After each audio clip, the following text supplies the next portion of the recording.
À la fin de ses partitions musicales, Jean-Sébastien Bach avait l'habitude d'écrire SDG, ou de l'écrire en toutes lettres, Soli Deo Gloria. Jean-Sébastien Bach était connu pour être un homme qui ne cherchait pas sa propre gloire, qui ne cherchait pas les applaudissements, mais qui cherchait par son talent à rendre gloire à Dieu par sa musique en particulier. Et nous savons à quel point il a su le faire. À Dieu seul soit la gloire. Deo Soli Gloria. Nous avons, durant les dernières semaines, regardé les piliers de la Réforme. 5 piliers. L'Écriture seule, Christ seul, la grâce seule, la foi seule, la gloire de Dieu seul. Et j'aimerais regarder avec vous ce qu'il en est de la gloire de Dieu. La gloire seule, rendue à Dieu. Et bien entendu, ce n'est pas la Réforme qui a inventé ce concept-là. Vous lisez votre Bible de la Genèse à l'Apocalypse et vous rencontrez ce besoin, cette nécessité de rendre gloire à Dieu et à Dieu seul. C'est d'ailleurs le premier commandement. L'Épître aux Romains a été dans la Réforme un élément très important pour l'étude et pour la transformation d'une mentalité qui était implantée depuis des siècles selon laquelle on est sauvé par ce que l'on fait. Luther, qui il y a 500 ans avait justement posté sur la porte de l'Église les 95 thèses qui l'ont rendu célèbre, avait protesté contre ce salut par l'argent, par les œuvres, et mis en évidence le salut par la foi en Jésus. À Dieu seul la gloire est un cri qui retentit dans toute l'Écriture. Et permettez que nous lisions ce matin 2 textes, puisque l'Épître aux Romains a été si importante dans l'étude des réformateurs. L'Épître aux Romains se termine par cette notion-là. Regardez dans le chapitre 16 de l'Épître aux Romains, au verset 27, comment l'apôtre Paul lui-même termine cet épître. Il est écrit ceci: « À Dieu, seul sage, soit la gloire au siècle des siècles par Jésus-Christ. Amen. » C'est ainsi que s'achève ce monument théologique dans un sens, mais pratique aussi dans un autre, qu'est l'Épître aux Romains, et qui a remué le cœur de Luther avant de remuer le cœur du monde entier. Mais ce n'est pas non plus un concept propre au Nouveau Testament. L'Ancien Testament résonne de cette gloire rendue à Dieu. Regardez, ne serait-ce qu'un texte dans les psaumes, dans le psaume 72, le verset 18 et 19. Psaume 72, versets 18 et 19, il est écrit ceci: « Béni soit l'Éternel Dieu, le Dieu d'Israël, qui seul fait des prodiges. Béni soit à jamais son nom glorieux, que toute la terre soit remplie de sa gloire. Amen. Amen. » Ce texte, bien entendu, nous le retrouvons et nous le connaissons par le livre de l'Apocalypse au chapitre 18, où dans le contexte de la fin des temps, cette parole revient, que toute la terre soit remplie de sa gloire. Et l'on comprend qu'il soit nécessaire qu'à la fin des temps, la gloire de Dieu remplisse la terre, et nous avec. La Réforme a mis en évidence ces piliers importants sur lesquels elle s'appuie. Sola Scriptura, Solo Christo, Sola Gratia, Sola Fide, Soli Deo Gloria. Mais la Réforme n'a pas été simplement une réforme de la théologie, une réforme des doctrines. La Réforme a été aussi une transformation de la vie du chrétien. La Réforme a compris que la réforme de la compréhension biblique devait transformer toute la vie de celui qui connaît le Seigneur Jésus et qui y adhère.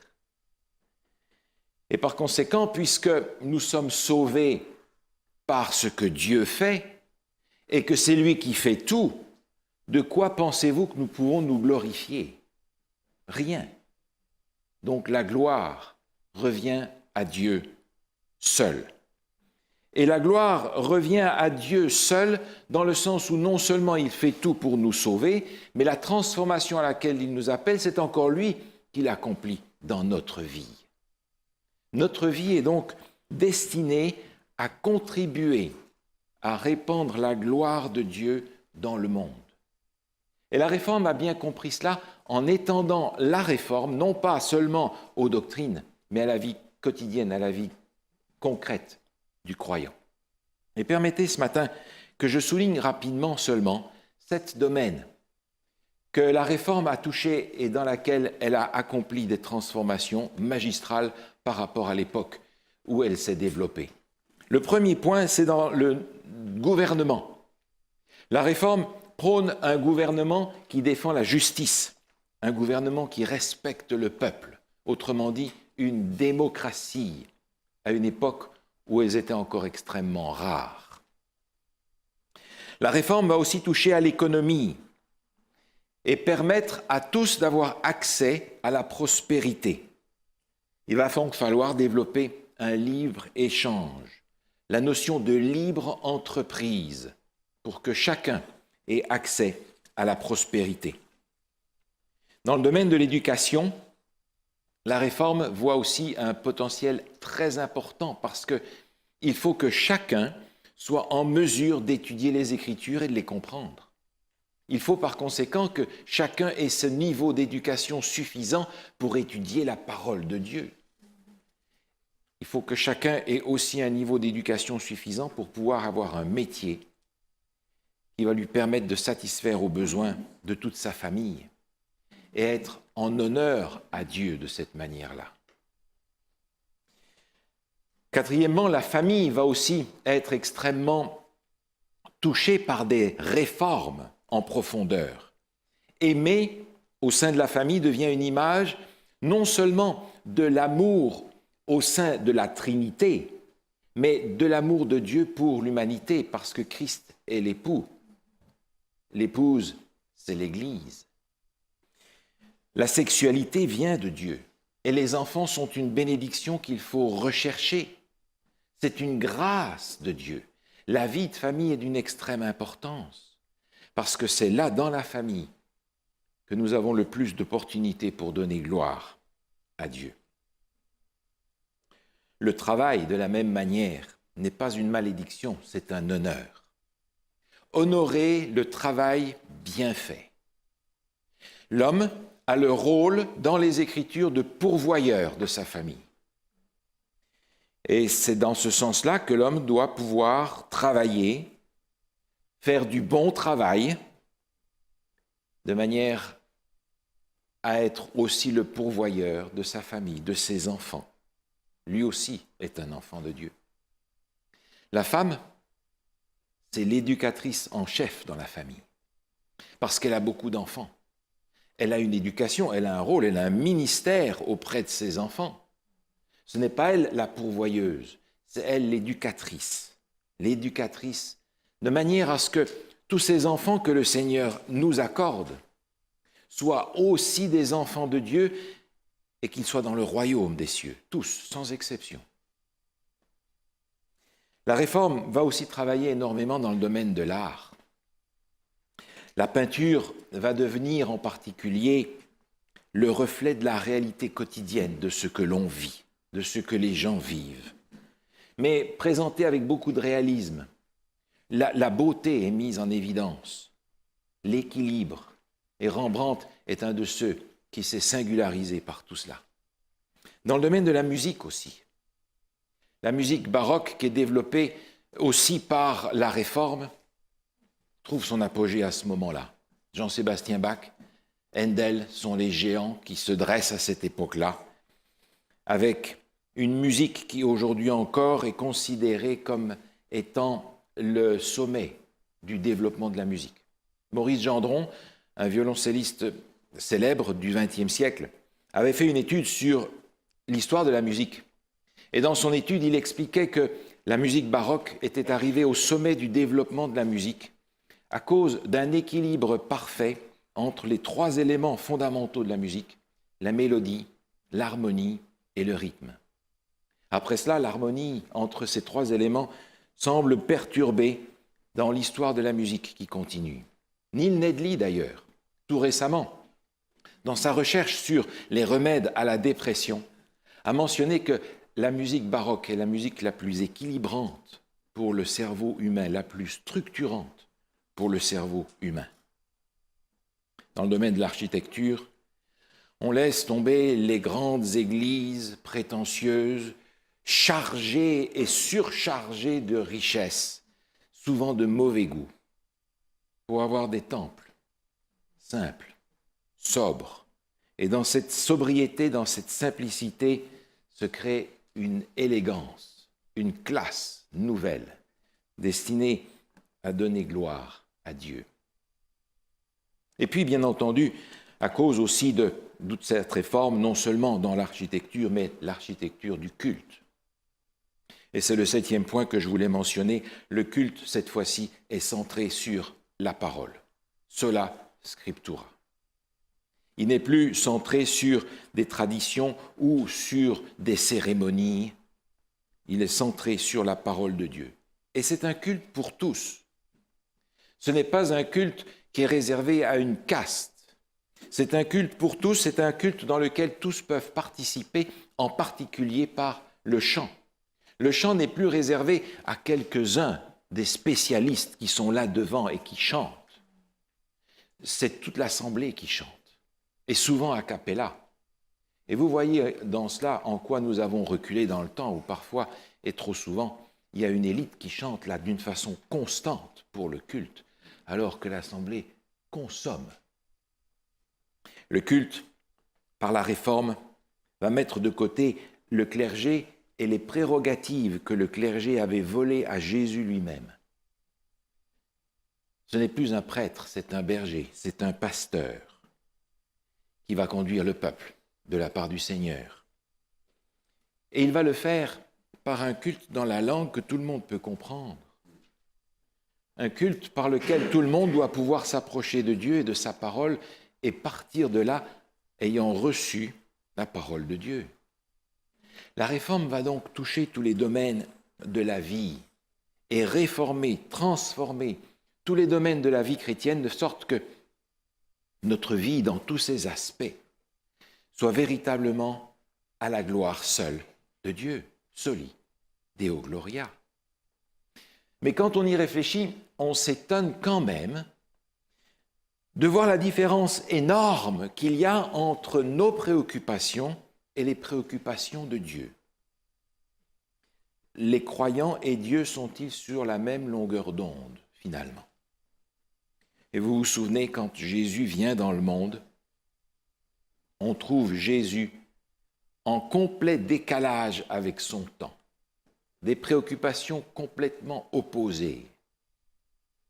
Regardez avec moi un texte, simplement, on pourrait en prendre un grand nombre, mais regardez dans l'évangile de Luc, un passage où se trouvent exprimées nos préoccupations humaines dans ce domaine religieux. Évangile selon Luc au chapitre 18. Nous avons là le récit de la rencontre entre Jésus et le jeune homme riche, dont nous ne connaissons pas le nom, c'est pour ça que nous l'appelons de cette manière-là. Et il est dit au verset 18, un chef interrogea Jésus et dit, « Bon maître, que dois-je faire pour hériter la vie éternelle ?» Notre préoccupation en tant qu'humain, c'est qu'est-ce que je dois faire pour être sauvé? Qu'est-ce que je dois faire pour être sauvé, moi? Comment est-ce que je vais m'en sortir? Comment est-ce que je peux passer à travers les gouttes et arriver au paradis? Et on voudrait que, aujourd'hui, le monde chrétien s'intéresse beaucoup plus à son avenir qu'à son présent. Ça, ce sont nos préoccupations humaines. Comment est-ce que je peux être sauvé? Quelle est la préoccupation de Dieu? Quelle est la préoccupation de Jésus? Regardez dans l'évangile de Jean, chapitre 17, comment Jésus s'exprime à ce sujet-là. Jean, chapitre 17, va nous dire quelle est la préoccupation de Jésus, le Fils de Dieu. Évangile selon Jean, chapitre 17, au verset 4, il est dit « Jésus est ici dans sa prière adressée à Dieu. « Je t'ai glorifié sur la terre, j'ai achevé l'œuvre que tu m'as donnée à faire. » D'un côté, nous cherchons à savoir qu'est-ce que nous devons faire pour être sauvés. La préoccupation de Dieu en Jésus, c'est de donner gloire à Dieu et d'achever l'œuvre qui nous est confiée. Vous voyez que ce sont des préoccupations bien différentes. Pendant 20 siècles, les chrétiens se sont disputés et parfois même entretués pour essayer de savoir comment ils pouvaient faire pour être sauvés. Et quand on y pense, c'est une question extrêmement égoïste. Qu'est-ce que je dois faire, moi, pour être sauvé, moi ? Toi, ça m'est égal, tu fais comme tu veux, mais moi, il faut que je sois sauvé. C'est ce que Jésus essaie de faire comprendre au jeune homme riche. Il est très préoccupé par lui-même. Il est préoccupé de savoir comment il peut être sauvé. Et la réponse que le jeune homme riche va donner va nous indiquer que ses possessions et lui-même ont à ses yeux beaucoup plus d'importance que le salut lui-même. Sauver l'homme. Sauver l'homme, réfléchissez-y, n'est pas en réalité le point central du plan du salut. C'est pourtant de cette manière-là que nous concevons généralement les choses. La religion, c'est pour empêcher l'homme d'aller en enfer et lui permettre d'aller au paradis. Nous avons considéré sauver l'homme comme la totalité du plan du salut, alors que ce n'en est jamais qu'une partie. Et nous avons fait d'une partie le tout. Nous avons finalement fait de nous le centre de tout ce plan du salut. Et nous sommes en train de parler de Soli Deo Gloria.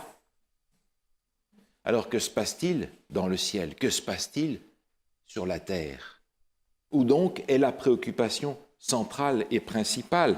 Vous pourriez, je suis sûr, citer de mémoire des tonnes de textes qui expliquent cela, mais regardons-en juste un ou deux ensemble. Dans le livre de l'Apocalypse au chapitre 4, la fenêtre s'ouvre sur le ciel.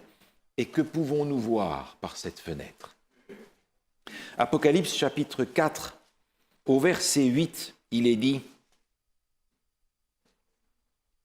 Apocalypse chapitre 4, verset 8, « Les 4 êtres vivants ont chacun 6 ailes, et ils sont remplis d'yeux tout autour et au-dedans.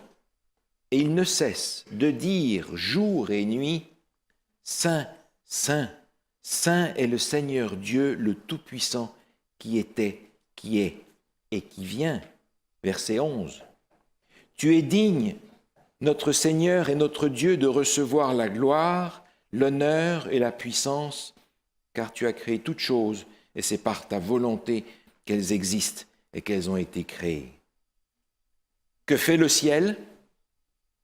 Les êtres célestes, que font-ils? Jour et nuit, ils rendent gloire à Dieu. C'est ce qu'ils font. Rendre gloire à Dieu, c'est ce que font tous ceux qui ont une part à jouer dans le plan du salut. Que ce soit les êtres célestes ou même les serviteurs de Dieu, c'est là leur préoccupation. Regardez encore quelques textes avec moi. Dans le livre de l'Exode, au chapitre 32, nous avons là ce récit de cette page triste de l'histoire d'Israël où ils se sont mis à adorer un veau d'or en l'absence de Moïse qui était sur la montagne recevant les tables de pierre contenant les 10 commandements. Et lorsque Moïse redescend, il trouve le peuple vautré dans l'idolâtrie. Et Moïse va intercéder. Regardez dans Exode chapitre 32, au verset 11. Exode 32, verset 11. Moïse implora l'Éternel son Dieu et dit, « Pourquoi, ô Éternel, ta colère s'enflammerait-elle contre ton peuple, que tu as fait sortir du pays d'Égypte par une grande puissance et par une main forte? Pourquoi les Égyptiens diraient-ils, c'est pour leur malheur qu'il les a fait sortir, c'est pour les tuer dans les montagnes et pour les exterminer de dessus la terre. Reviens de l'ardeur de ta colère, repens-toi du mal que tu veux faire à ton peuple. Et un peu plus loin, au verset 32, Moïse continue, on dit, pardonne maintenant leurs péchés. Sinon, efface-moi de ton livre que tu as écrit. Moïse intercède et dit à Dieu, Seigneur, ne fais pas quelque chose qui va donner des arguments à tes ennemis pour se tourner contre toi. Surtout, ne fais rien qui va permettre à tes ennemis de se moquer de toi et de ton peuple. Seigneur, s'il le faut, prends ma vie à la place de celle du peuple, mais protège ton peuple et ferme la bouche à tes ennemis. Préserve ta gloire. C'est la préoccupation de ce serviteur de Dieu. Au prix de sa propre vie éternelle, efface mon nom du livre que tu as écrit. Josué, le successeur de Moïse, qui porte d'ailleurs un nom caractéristique, Yoshua, est un serviteur du même calibre. Regardez dans son livre Josué, chapitre 7. Au chapitre 7, il nous est raconté ce qui s'est passé au moment où le peuple d'Israël a été combattre contre Haï. Une petite bourgade, mais le peuple s'est sauvé en courant, grande défaite. Josué, chapitre 7, nous retrouvons Josué au verset 8, qui se tourne vers Dieu et qui dit ceci. Josué, chapitre 7, verset 8. « De grâce, Seigneur, que dirai-je après qu'Israël a tourné le dos devant ses ennemis? Les Cananéens et tous les habitants du pays l'apprendront. Ils nous envelopperont, ils feront disparaître notre nom de la terre. Et que feras-tu pour ton grand nom ?» Josué est préoccupé. Si nous disparaissons, que va-t-il arriver de la gloire de Dieu et de tout ce qu'il a fait pour ce peuple? Josué, type de Jésus, c'est le même nom, est préoccupé par la gloire de Dieu. Il est en train de dire ici, Josué, la même chose que ce que Jésus disait dans Jean 17 au verset 4. Je t'ai glorifié sur la terre, j'ai achevé l'œuvre que tu m'as donnée à faire. Et il est impossible de parler de la gloire de Dieu sans lire au moins un texte dans le livre des psaumes. Psaume 115. Dans le psaume 115, cette notion est extrêmement claire. Psaume 115, les premiers versets disent ceci. Psaume 115, verset 1. « Non pas à nous, Éternel, non pas à nous, mais à ton nom donne gloire. À cause de ta bonté, à cause de ta fidélité. Pourquoi les nations diraient-elles, où donc est leur Dieu? Notre Dieu est au ciel, il fait tout ce qu'il veut. À toi, Seigneur, à toi seul, la gloire, soli, Deo, gloria. » Dans le plan du salut, la gloire de Dieu est essentielle. Elle vient avant le salut de l'homme. La gloire de Dieu précède le salut de l'homme.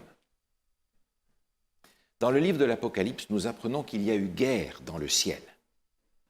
Satan et ses anges, Michaël et ses anges. Et tout ce qui se passe sur la terre n'est jamais en réalité que le contre-coup de cette grande guerre, de ce grand conflit, de cette tragédie des siècles. Ce qui se passe sur la terre n'est que le contre-coup de ce qui se passe dans le ciel. Et le livre de Job nous l'explique clairement. Job, devant ses amis, se défend en disant « Tout ce qui m'arrive n'est pas le résultat de quelque chose de mal que j'ai fait, et je ne comprends pas pourquoi. » Mais nous comprenons parce que le livre de Job nous ouvre une fenêtre sur le ciel pour savoir ce qui se passe.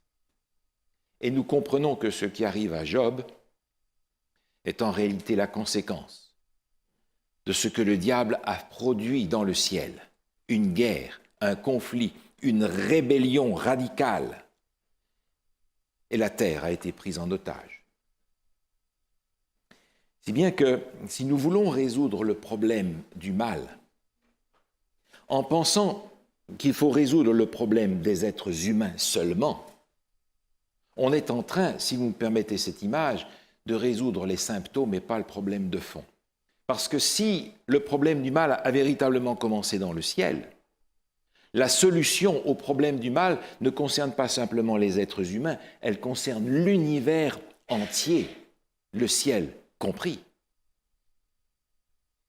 Et en réalité, l'histoire de Job, le plus ancien livre de la Bible, commence par nous faire comprendre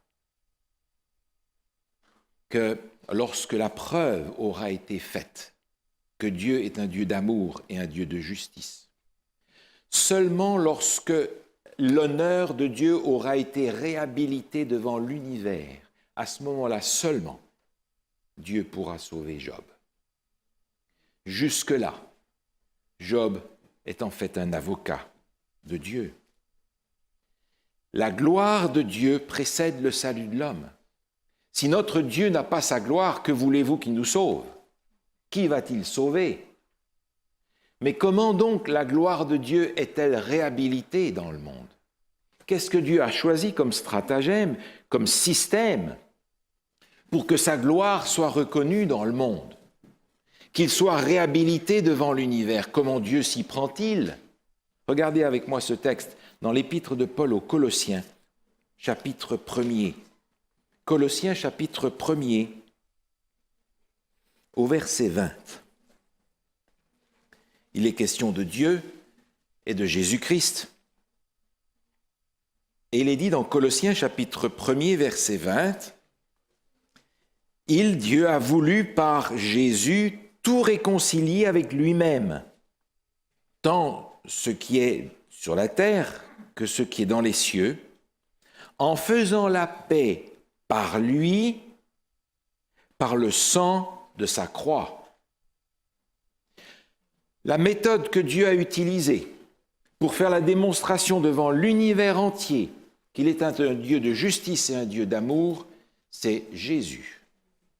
La vie de Jésus, la mort de Jésus, le ministère de Jésus. Jésus est la clé. Et c'est lui qui rend à Dieu, à la divinité entière, tout son honneur et toute sa gloire. Regardez ce texte dans l'Épître aux Romains, puisque l'Épître aux Romains est au goût du jour, à nouveau, grâce à ce 500e anniversaire de la Réforme. Qu'est-il dit dans l'Épître aux Romains au chapitre 15 ? Romains, chapitre 15, au verset 8. Romains, chapitre 15, verset 8, dit ceci. « Je dis en effet que Christ a été serviteur des circoncis pour prouver la véracité de Dieu. » Voilà le rôle de Jésus. Jésus était là pour prouver la véracité de Dieu.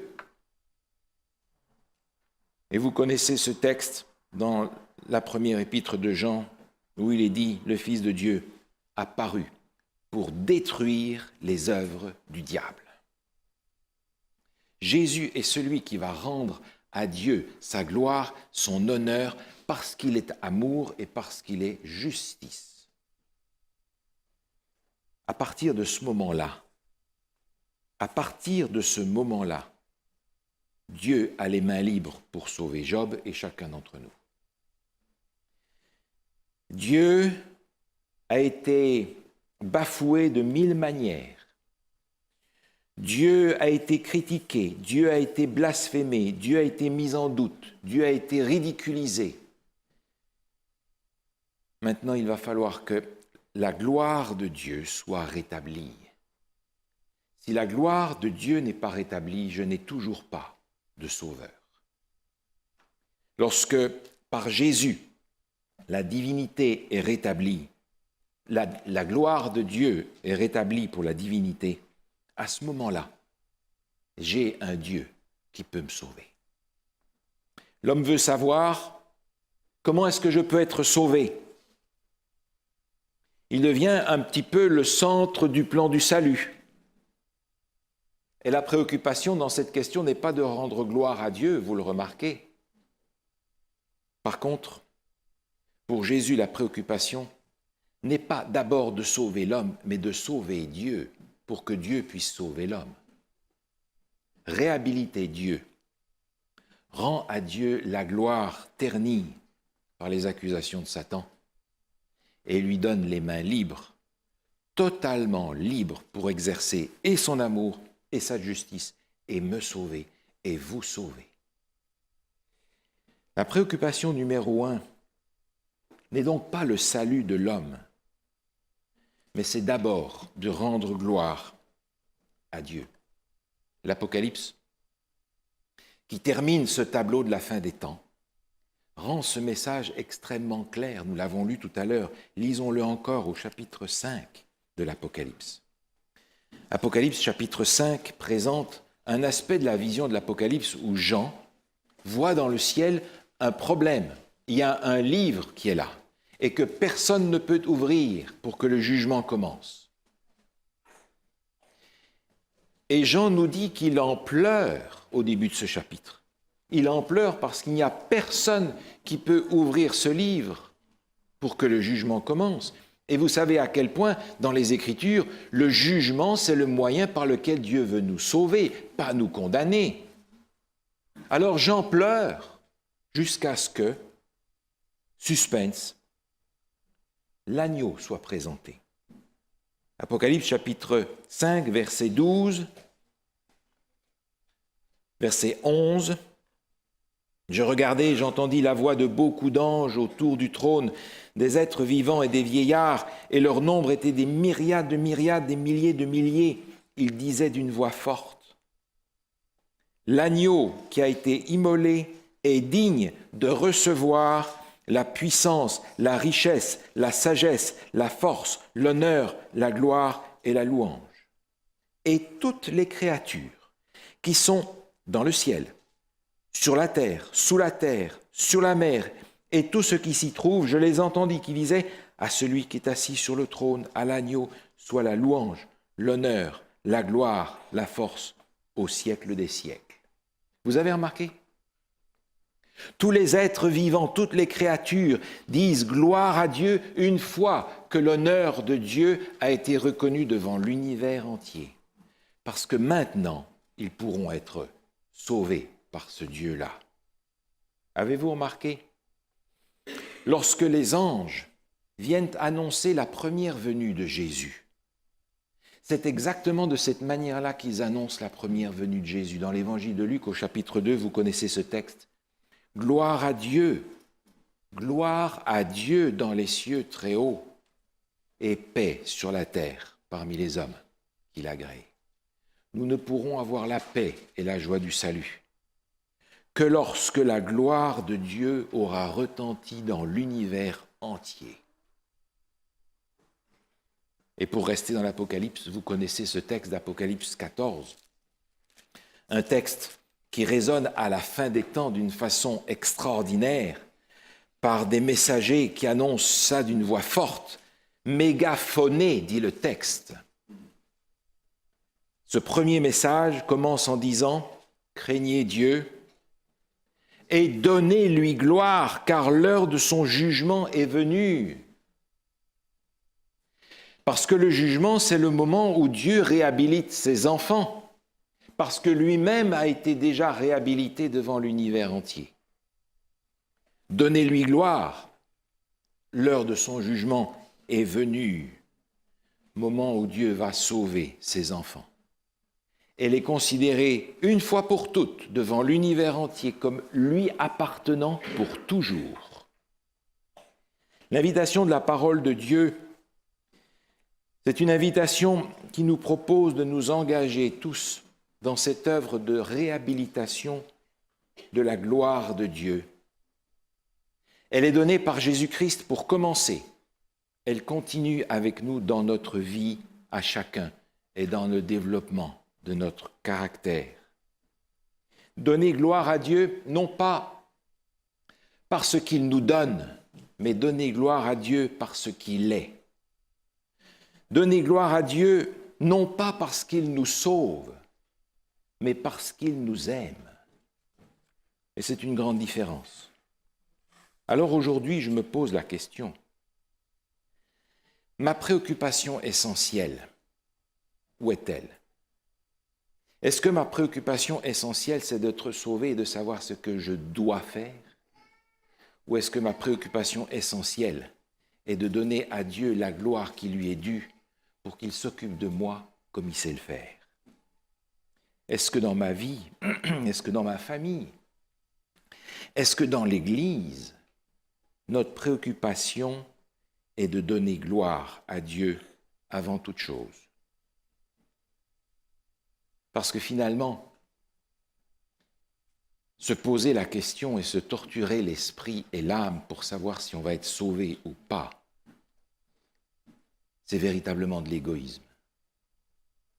La réforme du XVIe siècle doit se prolonger aujourd'hui.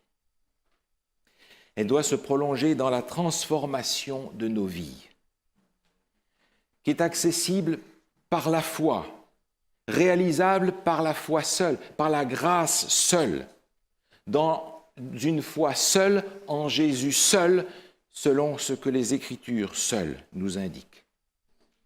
La gloire de Dieu, c'est ce qui commence, et la gloire de Dieu, c'est ce qui termine.